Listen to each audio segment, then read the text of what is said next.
The Killer Growth Podcast starts now.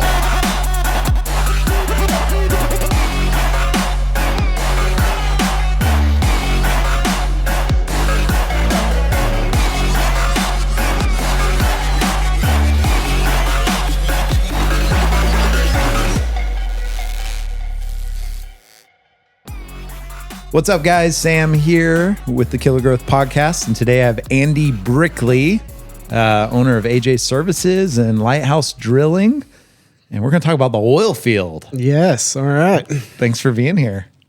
Thanks for having me. Appreciate it. Yeah. You were just talking about how you've been on lots of podcasts, right? Yes. It's just really natural to have the light and the microphones right here. So it's a normal thing. Normal thing. So, normal thing. Yeah. Well, I've had hours and hours of conversations with you, so this is a great format. You do. People don't know this about you, but you like to talk. I am a talker. Yeah. You are a Can't talker. shut me up. So, yeah. All right. So we start real easy, soft serve. Let's hear Andy's story from leaving high school to what brought you here today. Okay. High school was 2004. Jeez, you're old. Yeah. So my dad and I had the opportunity. Dad came up with it. My dad's kind of I'm fifth generation oil field. Oh, I got that wrong in my notes. I had fourth. Yes. Got to fix that. Whatever that is, my great grandfather worked for, and then the oil field was a boom town in the early 1920s. So they came after that point and settled here.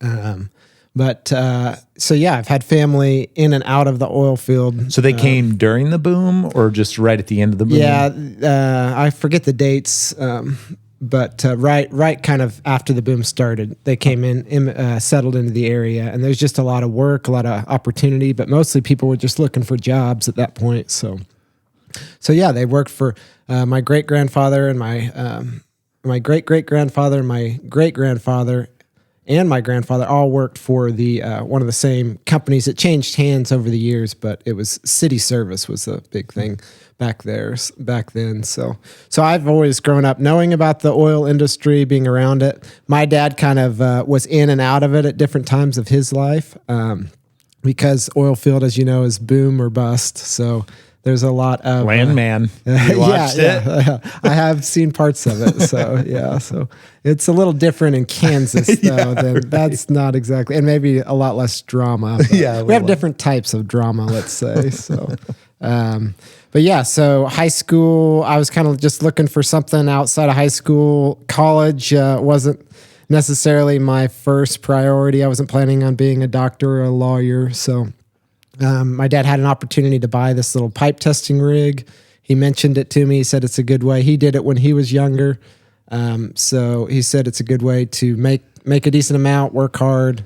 And that was kind of my initial thought was I don't really want to be a long-time oil field guy. But for temporary use, it was kind of like I was thinking good way to work through college, good way to establish myself.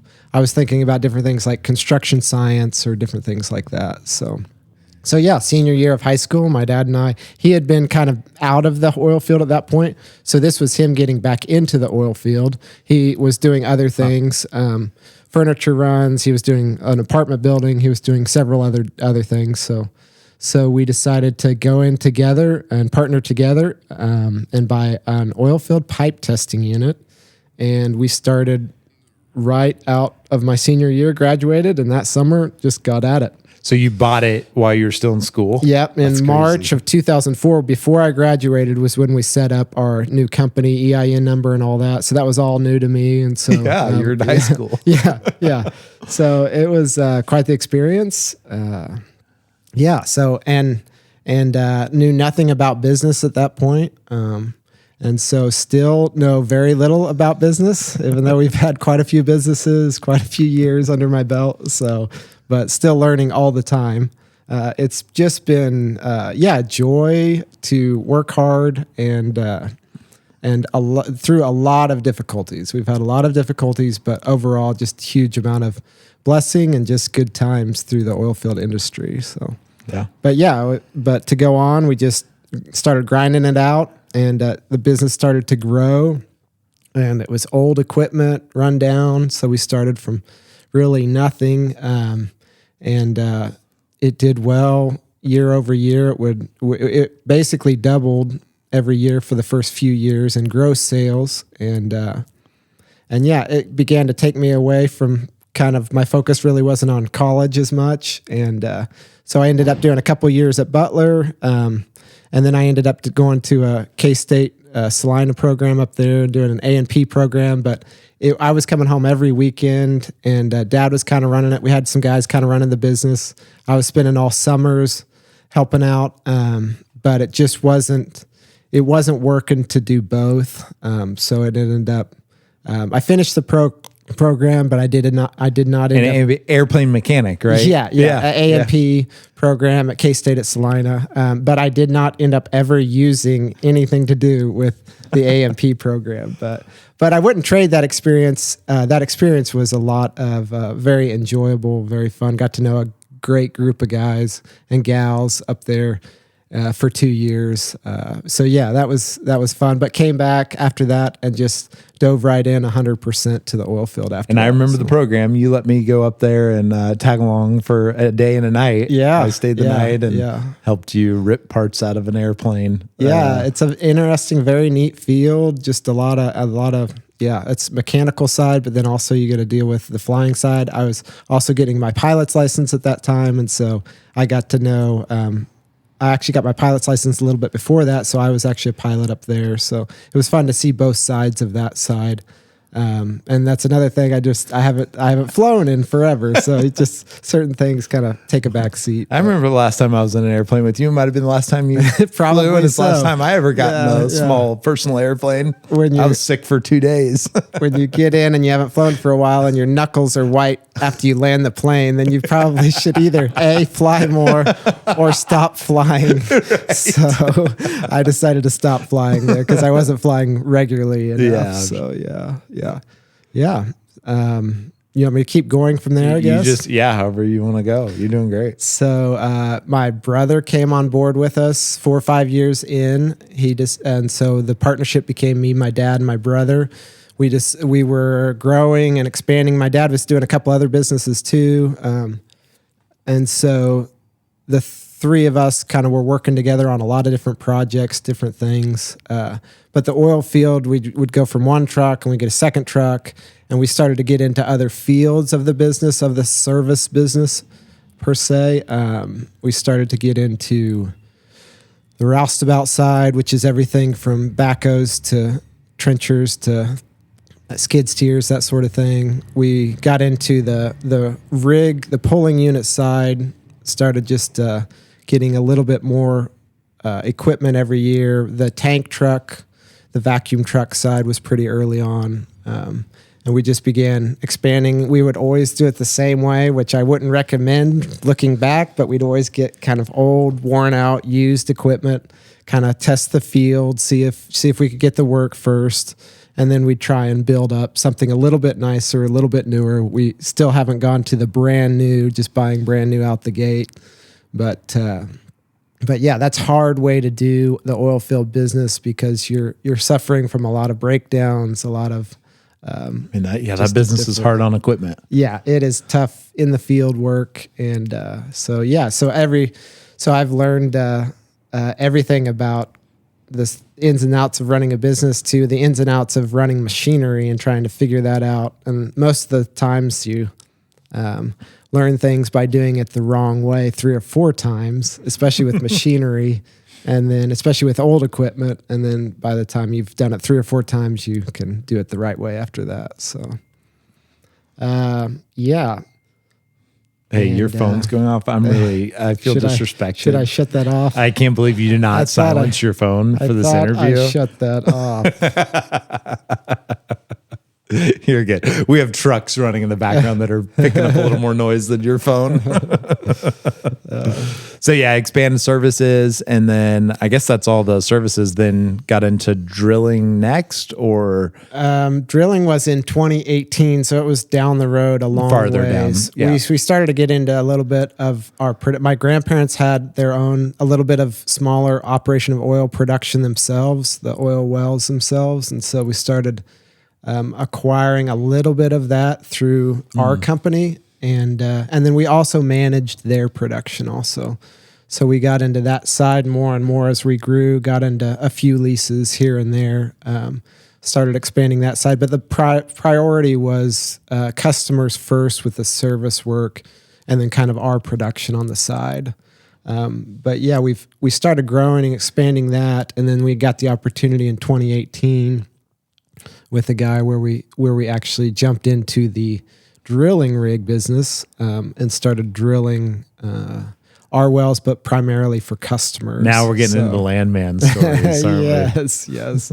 And that has been I'm convinced, one of the hardest businesses there is to run and operate, to do well.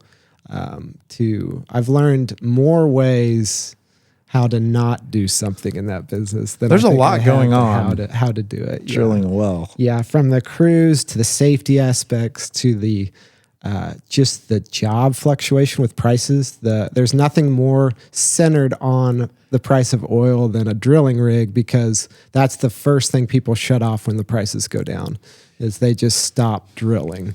And the service work and everything that kind of keeps going, it slows down a little bit, but it doesn't ever just shut off. Whereas drilling, they'll just, we're not going to drill this year. Right. Yeah. This whole price year. per barrel is not right. Yeah. And we're makes sense. Yeah.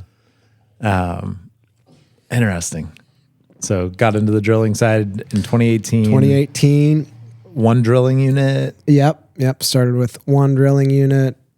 It was one of those deals where you can buy one for $700,000 or $800,000 ready to go. We decided to do it the smarter way and do like what we've done before. Of course. Buy $100,000 or $200,000 old, something that we got to put together. And then, 6 months later, we're $900,000, $1 million into that one, so, and so you just spend all that time working and trying to get it all up and going and ready. And then you figure out you probably should have just bought the one that was ready to go in the beginning. Right. So yeah, another learning experience. I knew nothing about that industry, even though it is totally different than the service side.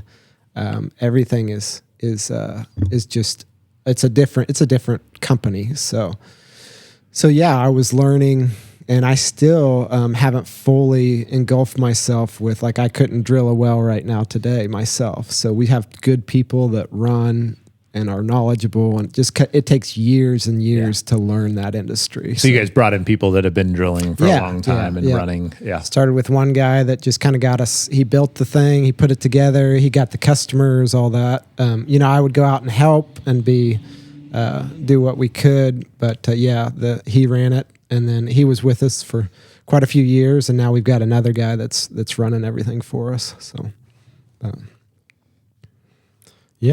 crazy.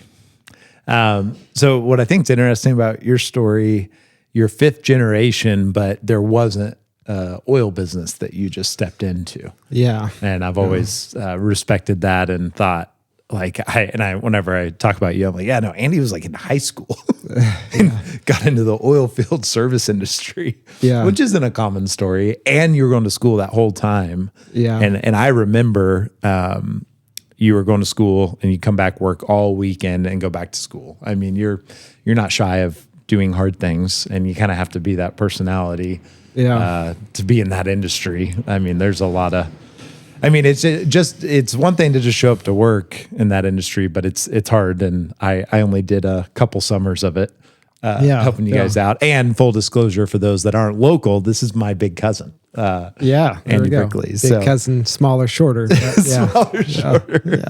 That's right. So pipe testing, for those that don't know this industry, pipe testing is a big truck with a big water tank.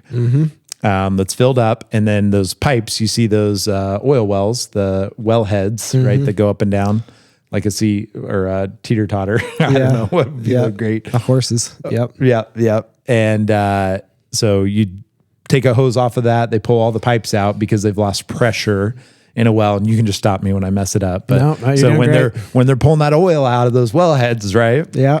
There's pressure and like essentially almost like a vacuum pulling that oil out. And then when they lose pressure and they can no longer pull stuff out, there's probably a problem Right, in one of right, the right. pipes. Yeah. And then you pull all the pipes out of the ground. Yeah. And they're all like screwed together. And we'll get into the pulling rig in a second. Yeah. But yeah, you hook a plug on one end and a hose on the other end, and then you just pressurize it to like how much pressure? Water pressure? Yeah, like 7,000 psi. 7,000 psi. And then you either find a hole or the pipe just explodes. Yeah. Might be an exaggeration. It makes people nervous when they first come out. Yeah. So it's you're exploding a piece of steel tubing. Yeah, So, trying to find a vulnerability, a weakness, Mm-hmm. so they can put in strong pipe again. And so that was the first thing. And then so you're just throwing pipe. And so I did it a couple summers, and it was the hardest work I've ever done. Roofing is not easy, but roofing was a dream compared to pipe testing. Yeah, When I went from that to roofing. Yeah. This isn't like, you say throwing pipe, this isn't like PVC. No, these are like, what do they weigh? I couldn't pick the one up. smaller ones are 120 or so pounds, and then the bigger ones can be upwards of 500-600. Like the some of them we use casing. a skid steer for the casing, but then the stuff we handle can be a couple 100 pounds each. So, and you're racking one side, and the other guy's racking the other side. So someone's grabbing one on each end, and then when you're pressurizing each pipe, you're screwing the plug and then the mandrel. Yeah. mandrel. Yeah. You're screwing the mandrel on, and the mandrel connects to the hose. Yeah. And that's hard in itself because Yeah. you're all wet. Yeah. You're trying to hold the pipe still and screw it on, and little whatever 16-year-old me is like can't even hold that pipe still and screwed on. And Yeah. so both sides are like, it's a rhythm and kind of a system, and both have to keep up. And if someone falls behind, and then you have someone running the truck that like pressurizes it. But it's 3 guys normally, right? On a pipe testing. The normal crew's 3. So we do it every now and then with 2, but normal is 3. I so. could see you being able to do both jobs on one It's side. hard to run back and forth and do it with one, but yeah. Right. No, I mean, sorry. Yeah. The someone runs the truck and 2 guys run the pipe, Right. essentially, Yeah. right? Yeah. And then something else I learned in high school was you have to stand at a certain angle, because most likely when the pipe pops, the pipe will kind of flop in the air like a dead fish or like a fish on land. Yeah, that's the good times. Yeah. Right, yeah. Sometimes it'll blow completely sideways, or it can go, So it's kind of just the odds are if you're at like a 45-degree angle, you're not going to get whacked. Yeah. And yeah. I've seen it kind of also go 45-degree angle. So the odds are it's not going to. If you know where to be. Yeah, there's a safe place to stand for, Right. I mean, there's always extreme situations, but yeah, there's a safe area where everybody should be standing. So yeah, so And then I'm going to shut up about all things oil field after this part. As far as my perspective of how it works. But I remember just dying, doing this over and over. And I'd watch you run the truck, and the truck guy, the guy that gets to run the truck, it's a good gig. It's a cushy job, You're yeah. you're running the levers, run the pressure, kill it. Yeah. And I just studied you, and I was running, I was the grunt, and I just kept watching. you're I wanting was to just move like, up as quick as possible. Yeah, That's I'm just right. watching, and Teddy, it was like my best friend's second summer there. Yeah. And he had never run the truck, but he got promoted to the plug. Yeah. And I was just like, I'm going to run the truck before Teddy. And so I'm just watching you do it. And then you go to the truck for something. So I get it on real quick, and you're in the cab. I don't know if you remember this. Yeah. I went over and I just did it. I just remember Teddy being very upset later on. He I was found really out mad the rest of the day. that I let you run the truck, and he had never Right. run it. Well, Yeah. that was So, the funny yeah. part about you. Yeah. Is that I feel like in any other situation, the boss would have been really frustrated. But I'm over there and I get it all right. But the part I obviously forgot was how to stop the pressure. Take the pressure back off. Yeah. I didn't know. And you came running around the truck because you could hear it. Like Yeah. you know that those trucks talk to you. You've been around them long enough. Yep. You came running around the truck and killed it. And you're like, hey, yeah, you got to do this. And then you go over and run the mandrel the rest of the time. And I ran the truck the rest of the job, which was such a cool experience. But yeah, Teddy was not happy after that. Yeah. But that's the first one, which is just wild. Your dad obviously knew how to do it. Yeah. Yep. But I'm sure you learned a lot along the way. Yeah. As far as systems, how do you price for pipe testing? It's per joint that you test, and then the only other way is also a mileage on top of it for going to the job and back. Okay. So, but yeah, it's just a price per joint, and yeah. So there's a certain amount of joints down an oil well then? So some are different? Yeah, all different depths around Kansas. The normal is 2,000 to 3,000 feet, which is, 80 to 100 joints of tubing. So these tubing joints are about 30, 32 foot long, right in that range. So yeah. Each joint's, they're 30 feet. Yeah. Those pipes were that long? Yeah. Yep. That's crazy. Yep. Okay, so then break down to me so an oil well, they drill it, they put it in, and the cycle of a well, I think is kind of interesting because I think people just think they don't really know how it works, but it's somehow pulling oil out of the ground. Yeah. But just take us through the actual from how it actually operates. Just like how it gets installed, like how it gets drilled, how it gets installed, and then how it gets maintained and what the maintenance looks like. Because we haven't even talked about pulling rigs. Yeah. Yeah, so you begin with the land guys, like landman or whatever, that the geologists and the guys that have all the money that are looking for the sites. They're working land deals with people. They acquire the land deals. They decide to drill on the well, so they pick the spot. The surveyor comes out, picks the spot. You go over that spot with your drilling rig, and you just start drilling the hole.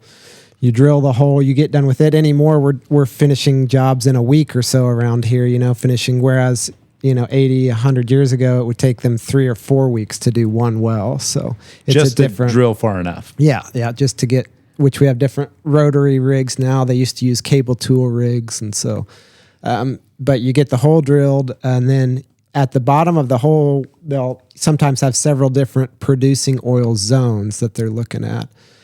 So you go through those zones one at a time on your way down and check them out to see if they're oil bearing. And then also they can have oil in them, but they would still call it a dry hole because that oil has to be, it has to flow to the well bore. So it has to be permeable and porous, the rock does. And it has to be able to bring that fluid to the well bore. So they'll drill down, the geologist and the owner will decide if it's going to be a oil well or not. And if how do they decide? And by the way, does oil just shoot out of the ground when you're drilling? Is that a real thing? It did back in the day. So that the reason it did that in the early 1920s around here in El Dorado, they did have wells that would shoot like you see on TV and stuff. But it was because the bottom hole pressure was so great. It would be like all of this this pressure being bottled up down there. And when you stick a straw into it, it would just release and come out because the highest point is going to be the gas right there. So you would hit that gas pocket and it would push the fluid out with it. And so the gas, what is the gas?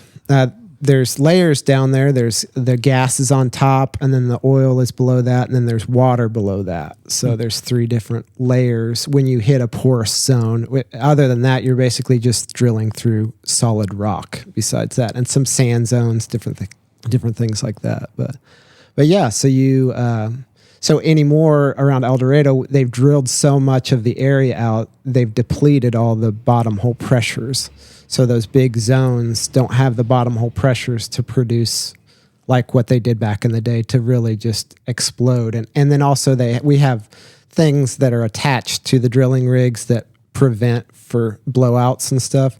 So even though you might have a blowout down in Texas or Oklahoma or something, they have what is called BOPs, blowout preventers, that will actually shut the well down and contain it over to a pit, or they'll just shut it down completely before they can take the pressure off. So when you're drilling, are you also lining the hole while you drill? Not initially when you're checking the hole. The only casing that you're putting in initially is the top 200 feet. And they have to put a surface casing in because that protects our freshwater zones. So they put that 200 feet in and they cement it to surface right off the bat. And so that pipe you're always going to lose in the well, whether it's a good well or a bad well, and you plug it out. They always... Like underground water? Like that's protecting it from... permeating? like our fresh water, like our drinking water, yeah. Like if you had just a well water, Gotcha. So just they like go wells. They go down below the lowest point of fresh water. So in different areas, some areas it's 300 feet, some areas it's 200. Over east, they only make us go down like 50 feet. It's crazy. I don't know why it's so shallow, but they only require so much surface over there. Interesting. So yeah, other than that, you're just drilling in an open hole all the way down, and when you're testing the zone initially, you're testing in an open hole also, because you don't want to spend the money to put in pipe if you don't know Makes if sense. it's going to be an oil well or not. So How does that hole not just like cave in? Or yeah. Well, you are drilling through solid rock. Oh, that's true. But there are cave-ins. When it dumps in on you, you can get a very porous zone, or you can get so those are called lost fluid areas. When you hit them with a drilling rig, everything you're circulating up will just disappear. It'll just go down the hole. So then you stuff anything you can down the hole to try and seal those zones off and get that fluid to start coming back up around. So it's pretty normal, but they drill with drilling mud, which keeps the wall caked on the side. And so is there like a hose feeding that mud? it's going by down the bit? Yep. So it's going down the center of the drill pipe that you're drilling with. The mud is going down the center, and it's coming up the outside of the bit and coming up the outside of the zone. So it's making a continuous loop the whole time you're drilling a well. Cool. So it's going down the hole and up into a pit, and it's settling out the solids.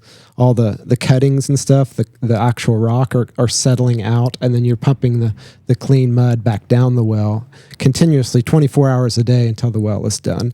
You can run in test tools and stuff, and it sets on that open rock. The test tools actually set rubberized things set on that open rock to where they can open up the test zone, and they can just get that test zone to come back up into the pipe and nothing else on the well. So it's fascinating, all the things they figured out over the years on how to do all that. So the thing that tells you, so it's an open hole, and the thing that tells you if it's going to be a good well or not is... It's called a drill stem test, and you're running it down on your drill pipe. It's setting a rubber plug against the sidewall, and then you're releasing the inside of the pipe to where the bottom hole pressure is going to push that fluid up from the well bore. And so you're sending it down an empty pipe that's just got air in it, basically. And then when you open up that tool on the bottom hole pressure will actually push the fluid up into the pipe. And you'll capture that amount of fluid, and you'll see how much your rate and your pressure is coming up into that pipe when you open it up, and that can tell you how much bottom hole pressure you have. And then you can capture what kind of fluid it is, so you'll lay the pipe back out and look at the samples and see if you have oil or just salt water or not. Gotcha. And so so that's the best way to test. They also have another way to test when you get done with the well. They'll run in, basically it's similar to like an x-ray machine. And they'll actually just x-ray the whole hole from bottom to top, and it'll show you your zones. It'll show you, it's not like a clear picture like you would think, like a broken arm or something like that. There's guys that have to read. I've looked at hundreds and hundreds of those logs, and I still can't really read a log. So it's something that's very technical in order to be able to, I still have guys interpret it for me when we're looking at stuff. So, wow. So those are the two ways to test a zone before you set pipe. But ultimately, the only way to really know if it's going to be is to cement casing in, run your tubing and rods in there, put a pump at the bottom, pump it out, and see what you get, what your return is. So, and that's the final big expense. Yeah. So that point, when you get to bottom, they decide whether they're going to run the casing in and case the hole, or whether they're going to plug the hole out. So they'll run a string of pipe, big pipe, 5-inch pipe all the way down, and they'll cement it all the way on the back side. And then they'll go back into that zone and perforate and shoot holes in the pipe where they want to produce it at. Then they'll run in the tubing and the rods, put a pumping unit on it. So it's a huge, huge endeavor. And then tank batteries are the last piece. Everything above ground. You have your electric, you have your lead lines, you have your saltwater lines. You have to have somewhere to go with the disposal water, because most people don't realize that like 97, 98% of all the fluid that's pumped out of oil wells around this area is saltwater. Like you're pumping 97 or 98 barrels a day to get 2 barrels of oil. So you have to do something with that salt water, because you can't, in the past, in the terrible hazard times, they would just create these huge lakes, and they would just run all this salt water into these huge lakes, and they would just let it evaporate. And so thankfully, there's still a little bit of oil and bad stuff mixed with that salt water, I'm assuming. Yeah, salt water is actually much worse than the oil is for our land, like oil, if it's spread out over land and stuff, it can actually react like a fertilizer in some ways. But salt water will just kill the topsoil. It just is like a weed killer, and it just kills the soil for a long time. So luckily they've done away with that. But what in the last 80 years or whatever, you have to have another disposal well where you take your salt water, inject it back into the zones, back in underground, thousands of feet. So you separate out the oil from the salt water, and then you put the salt water back in underground, back into the zones. So the gun barrel, explain to me a gun barrel. So you're pumping out a mixture, let's say it's 95 water, 5 oil or whatever. Yep. It goes into a thing that can separate it. Yeah. How does that tank work? Yeah, there's 2 different ways they separate it. It's a water knockout and then also a gun barrel. A gun barrel has been the same for like 100 years. It is just gravity that separates it. Really? It basically it goes into a tall tank. The oil will naturally flow to the top. And it's easier to show you on a picture, but all it is you're putting water in this, and the water can only escape out the bottom, and the oil pad stays at the top. So as you put more, as the oil builds up more, the oil goes over to your stock tanks, and the water goes to your saltwater tank. But the way that's positioned, there's just a couple of different pipes in there, if you think about it, where the water has to go out the bottom to go to your saltwater. And so that means oil will never go that direction because it's always going to be lighter. And then as your oil just naturally builds up on top of your gun barrel, it will naturally flow over into your stock tanks. That's kind of a timing thing, isn't it, too? Like, what if you don't, I guess if it's always the same ratio, then it'll always push it up. But if your water drains too quick and oil's not building up? Well, the piping inside keeps it at the same level all the time. Gotcha. So your water is staying at the same level based on how it goes out and it's really very, very simple process if I showed you on a piece of picture. Yeah. No, it makes sense. On a paper. But it's like the more percentage you flow in, if it's 90% oil, that oil will still always go over to your stock tank, and the water will always, the salt water. It's just a very, very simple solution of gravity and that oil being lighter than water, and it sits on top of those tanks. Yeah. The other system is a water knockout, which is a little bit more complicated. It's just got a float in it, and it's pressurized to where as more oil gets in the tank, the float sinks in the oil because the float will sink. It's heavier it will sink farther in oil than it will in water. So as you get more oil built up in your knockout, the float sinks, and that opens up a valve with a rod that opens up a pressure that opens and closes and put more or less pressure on your tank, which then in turn sends your oil over to your stock tank. So it's just a float system with a dump valve that is regulating, and that float is just adjusted by how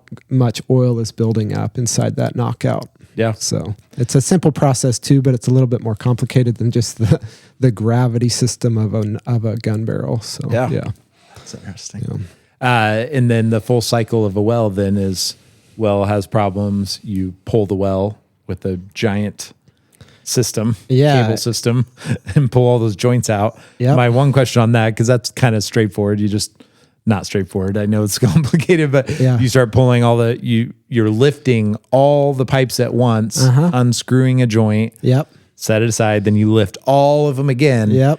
My question to you is, how do they stay? Well, have they ever all fallen? Yes. Yeah.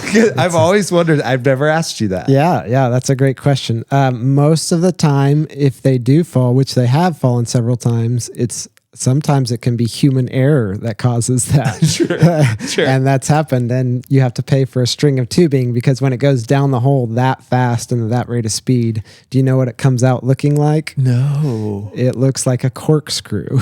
Oh, really? It hits the bottom and all that weight just keeps compounding and compounding. So it ruins every joint? Every joint, most of the time, depending on how far it falls, how much weight you have, different things like that. Sometimes it can just ruin the bottom 5 or 10 if it only falls like 10 feet or something like that, But then if you drop it, a long ways. So yeah, if the guy, before it's set inside the spiders, we have these things that are called spiders that it sets down in and holds. If a guy releases the pipe too quickly before it's set into the spiders. You can see this on Landman, by the way. They never dropped them all that I've seen. But. Yeah. But Another reason that the pipe falls down the hole is because a normal producing well is out there producing and it's pumping up and down, and all of a sudden you have a failure in the pipe where it separates and it breaks apart. You can actually have that happen. That's called parted tubing, and it will actually fall down the hole also. And that's not from any human error or something. It's just a failure with the pipe itself. So yeah, it's How do you fish them out then? they have special fishing tools, and depending on what you're trying to grab, they have so many different fishing tools in the oil field for everything that falls down the hole. So man has created ways to Man has made enough errors to create enough solutions. Exactly, to figure out a way to get. They have overshots that go over the pipe with these Chinese finger looking things that basically you go one way over it and it pulls back up and it pulls in tight to it. I'd have to show you a picture about that too. So they go over the pipe and grab it, or they have a screw deal that goes inside the pipe with a spear. They call it a spear. Goes inside the tubing, and with those same finger deals, as you go into it, it sets it, and as you pull up, it pulls tight where you can't pull it back out of it. So Wow. yeah. What got you guys into the drilling? I mean, you did the services for a long time. Yeah. Why? And then you were also buying into production. Yeah. Is that just an obvious, like, we're in the service industry?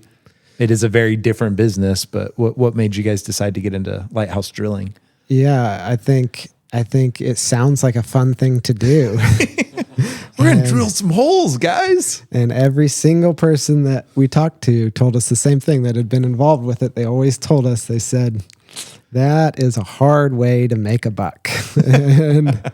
and looking back, and you love what is it, doing 8 years the hard now, way to make a buck. 8 years now.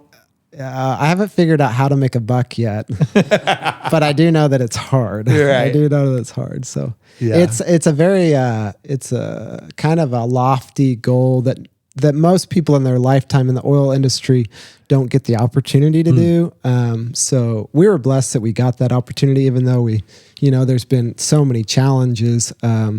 It has taught me so much more about sitting on rigs and seeing the rocks come up and seeing the samples, seeing how it operates, how the drilling rig operates, has taught me so much more about oil production itself than I could have ever gotten from just, doing service work. Above ground doing service work, after the fact, when service work comes in on it. So it has taught me all that. But the ultimate goal, it's kind of, it was just kind of how we've done every business. It seemed like a good idea at the time. We had the guy, he was very, very smart, very good. He'd been doing it a long time. And he was a go-getter. And so he just wanted to pursue that. He wanted to do it on his own. We just came in and partnered with him on that. Yeah, that makes sense. But that's how we got into it originally. So Yeah. yeah.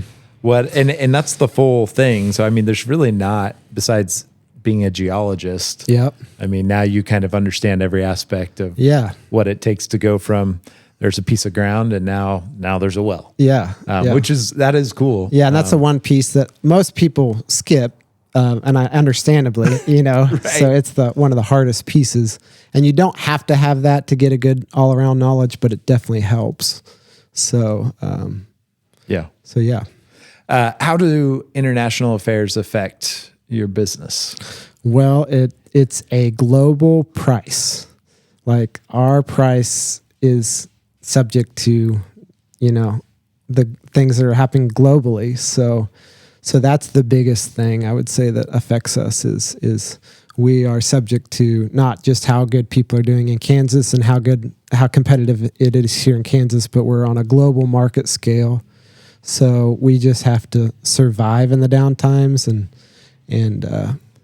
but overall there is I say it's the Kansas market is a totally different type of oil field than other areas. So there are some similarities, but we're totally different than like an offshore drilling rig. Sure. We're totally different even than you just go a little bit farther south than Oklahoma. And then Oklahoma is quite a bit different than Texas. So we're more situated similar to some Louisiana fields, some up. How so? and when I'm talking about the depth of wells, so Oklahoma can be like, 6, 8, 10,000 foot wells. Texas is like 14, 16,000 foot wells. We're talking about 2,000 or 3,000 foot wells around here. So that's just a whole different. It takes different types of equipment to go that deep. It takes different money to get into those type of investments. So yeah, and then if you go even further east from here, it's a different oil field because you're talking about wells over there that are like 600 foot deep. So they get super shallow where you can drag a pumping unit around with a little skid steer or something, So it's there's all different types of fields. I've never thought about that because I've seen pumping units in other states that are massive. Yeah. And then the ones here are not as big as the ones I've seen in Texas. Yeah. So just because I would call myself an expert in this area, I would not even have an idea in some other areas. Like I could keep up with them in conversation, but it's a lot. And they're doing huge big fracs right off the bat, whereas that's just a different environment than around here also. So a different way of treating wells, different way of producing wells. So we don't do that. We frack around here is what producer Tyler asked. They do in small ways, very small fracs. And then they've tried a lot of big fracs. Well, they tried for a season, some horizontal wells and some fracs with those, and they haven't had much success in Kansas. So there are some, but the majority are down in Oklahoma and Texas. So we have not done any horizontal wells. Our rig could do it, but like I said, there's I don't remember when I'm not sure when the last horizontal well was drilled in Kansas, but interesting. But yeah, those horizontal wells, they'll open them up and treat them in a lot different way. It's a kind of just a different way because they're not gonna run samples kind of like what we do. They're gonna do. It's just a different way of completing and producing an oil well. So, and you're talking about $15-20 million to produce to just drill the well. And around here, you can drill one for $200,000 to $300,000, just the hole, anyways. But interesting. So it's a different barrier to entries. Is that output that much different, or is it just that much harder to drill a well there? Output is what they're going. I mean, you can't do something like that and not expect a very good return. So they're getting, the amount of oil that they're selling on a good well is totally different than a Kansas well. Yeah. So that's why they're paying so much more and going so much deeper. Everything is the prices have been low for 4 or 5 years. We had one good year out of the last 4 or 5 years. So they've been relatively on the low side. The drilling prices, the price of oil, price of a barrel of oil. So what has happened is all over the United States, drilling companies have shut down. There's very few drilling in Kansas right now. I think we're one of 5 or 6 that's drilling right now in Kansas, which, and there's one company in Kansas that has 20 rigs, and there's only 5 or 6 total rigs drilling in the state of Kansas. So other companies and other areas have just shut down that side of it because there just hasn't been a market for a while. But what's keeping up, but the national average is still what's being sold in the United States is staying level. It's not, you would expect it to drop off drastically, but we're still even selling a little bit more than the year before or staying flatlined.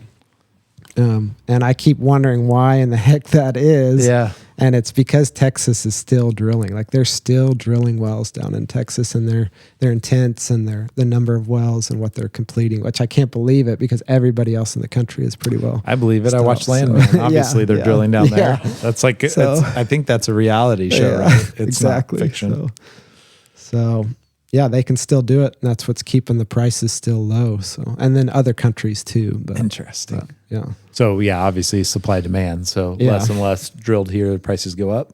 Yeah, yeah. If it's globally the same way, which normally, OPEC and stuff controls a little bit, but they don't control quite as much as they used to. So because America is producing so much oil now in other countries too. So, but yeah. what's your favorite? You've got services, oil field services, drilling, production. What's your favorite of the three buckets?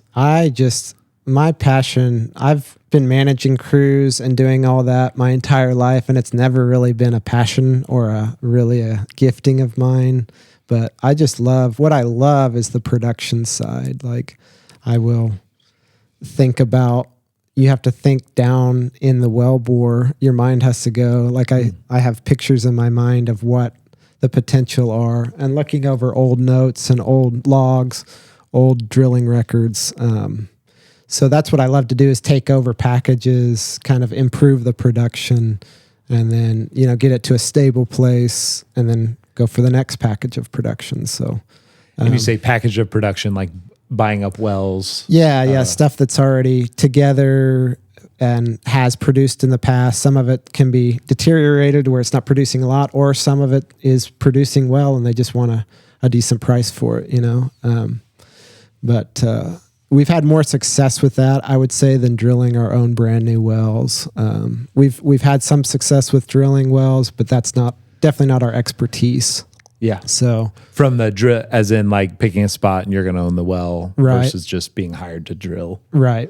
Yeah. We can drill wells very well, but the majority of what we do is for customers. We try and drill 1 or 2 wells a year for ourselves. Yeah. And we've had marginal. We haven't had just a super amount of. Our success has mostly been from taking over old packages and then just improving them with service. So just being able to explore different areas and different zones in old existing wells. So I'm assuming there's a good opportunity for that when prices go low. Yes, huge opportunity right now. Yeah, if you have the cash to get through it. It always comes down to the cash flow. Yeah, because you got to stomach the not being able to make a very good return. So we can do it because we have all of the service equipment ourselves. So we can do it so much cheaper than everybody else. Back when prices were up, there was a ton of people that came into this area and just were blowing and going. And I've seen so many of them go bankrupt, go out of business, they're just gone now. So what it's left with is the scrappier people that can kind of do stuff at a cheaper price, can be smarter about how they do things. And so the big companies come in and out with the price of oil, but the smaller mom and pop people make it through. So yeah, that makes sense. How have you seen technology or processes change since you were a kid? Kansas is behind the times on the technology. Everybody else seems like usually probably has it for 10 or 15 years before it comes to Kansas, but I've seen most of it stay relatively the same my entire life. Yeah. The way we pull wells, the way we service wells, the way we even drill wells, it's been relatively similar for 30, 40 years. And not the innovation has come in other areas with the horizontal wells and we just haven't really experienced that side of it as much. So yeah, I'm sure there's also like a demand for it. I mean, innovation on how to get more oil is probably always number one. Like how to maybe drill differently or more accurately. Probably less time spent on if a gun barrel tank concept is 100 years old and it's still working, and it still works. There's probably already some good ideas. You don't have to create a different mousetrap. Yeah. So that's a lot of the oil field mentality is if it's working, just leave it alone. But what's in the last 20 or 30 years, a lot has been seismic data. That's probably in the last. They've really used that pretty heavily, where they go out and send these ground pounders out. They thump the ground and they'll take seismic data of an X-ray from the top, basically down, and that has produced some good wells. There's a lot of wells anymore drilled based on seismic, but I've also seen a lot of wells, dry holes that were based on seismic. So it's still not a for sure deal, but it has improved where you're trying to find high spots that are been drilled out areas in Kansas anymore because all of the really, really good big plays have been drilled out already, so you're trying to find those pinhole places that might have some reservoir left, so seismic does really well for that. because you can go into hundreds and hundreds of acres. And it is pretty good about showing you the high parts of the zones. It's not the best because if you think about it, you're looking for the high points of these rock formations because that's where the oil is going to pool up the most. So that's what most zones, most oil field people are looking for, is the high places in the like these mountaintop peaks, basically, of these zones where they start at. So It's hard to imagine a mountaintop peak underground. in rock formation. Yeah. Right. Yeah, it makes sense. Yeah. Well, man, if that's your passion, do you ever consider going deeper into the geology side of it? Yeah. I have done that just naturally from sitting wells and doing that. I've sat with several different geologists all night. They drill all night, so they'll be sending up rocks, and then you look at them under a fluorescent light, and then under a microscope. Cool. And so I didn't realize geologists are on site during drilling. Yeah, they come in after you drill so many feet, and they come in for the last probably at least. Oh wait, I knew that. 6. I'm Landman. There's a geologist. Everything you know and a is from trailer Landman. at a drilling site looking at stuff. Yeah.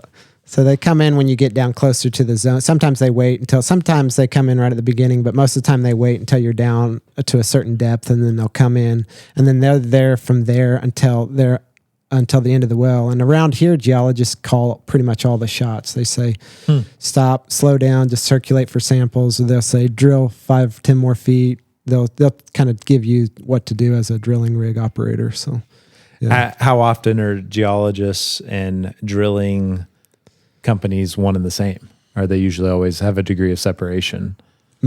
All of the bigger companies that have their own oil production either have their own guy that they contract out, or have their own in-house geologists. So some of them just hire their own guy and keep them just on their stuff, and they're not really able to give out information or anything like that. And then sometimes they're just a contract geologist that several big companies use. Do you need me to teach you how to silence your phone, Andy? Do you know? Yeah.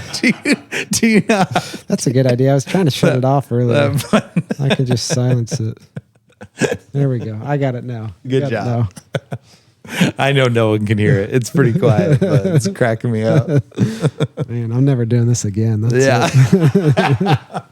it. Okay. Last question for you. This has all been awesome. Last question. You go back, you're 18, right? Hindsight, not in a depressing outlook, but it also helps you think even better in the future from now, right? I think a lot of times we can get down and depressed. I sure can, thinking back what I would have done different the last decade or whatever. Sorry about that. Right? Yeah. So he's like, I've never felt that way. But my question is more specific for you. If you could go back to 18 and start going through this journey, what would have you doubled down on more? Oh, wow. I wasn't expecting that big of a question. What would I have doubled down on more?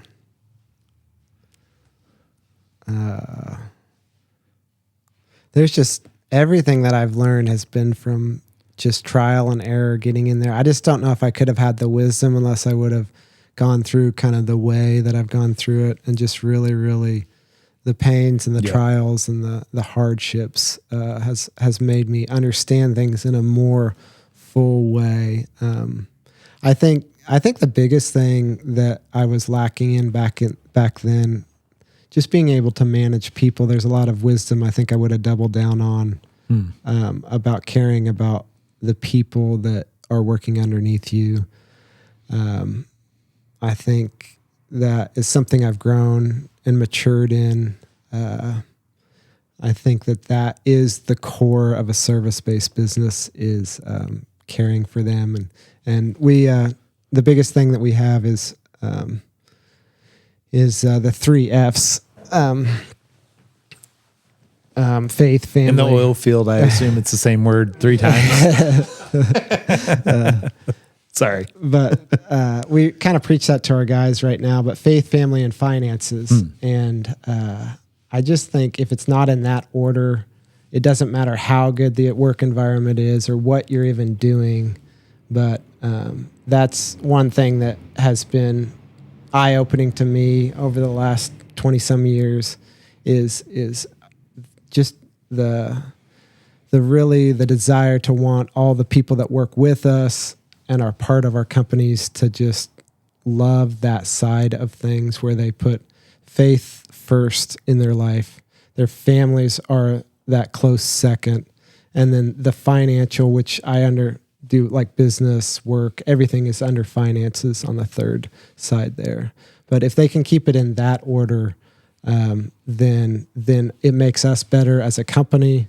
It makes them better in their personal lives, and that is something that is our stance. But yeah, something I didn't really know at a younger age is how much to care about people and how much to care about their families, and just to really invest in people makes service companies successful, no matter what you're doing, really. So that's really good. Yeah, invest in people. I didn't think that was going to be your answer because I feel like you hate everybody. So I'm growing now. That's what I used to be like. I'll end on this.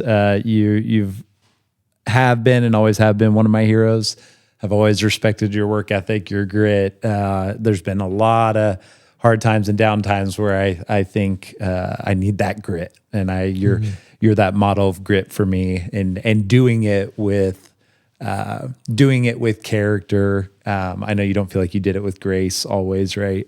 But when it gets really hard, you do have to have grit, and you don't want to burn bridges and just be angry, and it's a difficult thing to do. But whenever I don't feel like I'm tough enough to get through something, I just think, okay, I'm just going to keep trying to be as strong. I'm just going to be as strong as Andy. It's 23 degrees and he's probably got water on him right now, and it's freezing to his skin. Yeah. But no, I've always appreciated you and your wisdom over the years. You've taught me a lot, and I'm always watching and learning from you. Thank you for that. Yep. Thank you. Thanks for coming on. Thank you for having me. It's a good talk.